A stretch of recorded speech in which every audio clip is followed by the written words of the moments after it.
Agarda sizda bitta pochka pulingiz bo'lsa, pulga ham sotib olmaydigan mashinani ko'rsataman. Zaz mashinasi akalar. Prosta hech qanaqa shart yo'q. Obuna bo'lgan bo'lsangiz bo'ldi avtografga. Do'stim, qancha umr ketdi bunga? Aka, почти yarim yil vaqtim ketdi. Lekin va'da bergan edim, podpischilarimdan bittasiga shu mashinani topshiraman, yig'ib turib deb. Lekin yig'dim aka, gapim ustida turdim. Zo'r.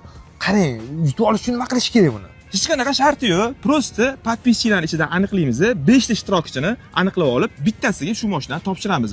Chunki podpischilar ko'p-da hozir. Agar bittasiga bera oladigan bo'lsam, qolganlar xafa bo'lib qolishligi mumkin aka. Akalar, birinchi ishtirokchini mana shu postda aniqlaymiz. 4 ta 5 ta o'rtog'ingizni belgilab tashlang. Siz yuta olmagan bo'lsangiz, o'rtog'ingiz yutishi mumkin. Siz sababchi bo'lib qolasiz. Mana salonni bitta ko'ringlar.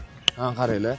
Voy. Gilamlari qizil, sidinalari, rullari, polniy mashina full bo'lgan, hech qanaqa ish yo'q. Diskalari, dumolog'i ham taqilgan, ko'ryapsizmi? Aka, mana bu eshikni ko'rsatdingiz-ku? Ha. Mana shu eshik Rolls-Royce mana shu mashinadan o'g'irlagan aka. O'g'rilay. Xullas akalar, mashinani yurishini, turishini bitta ko'ramiz. Agar siz yutib olsangiz, bitta shunaqa mashina faqat sizda bo'ladi.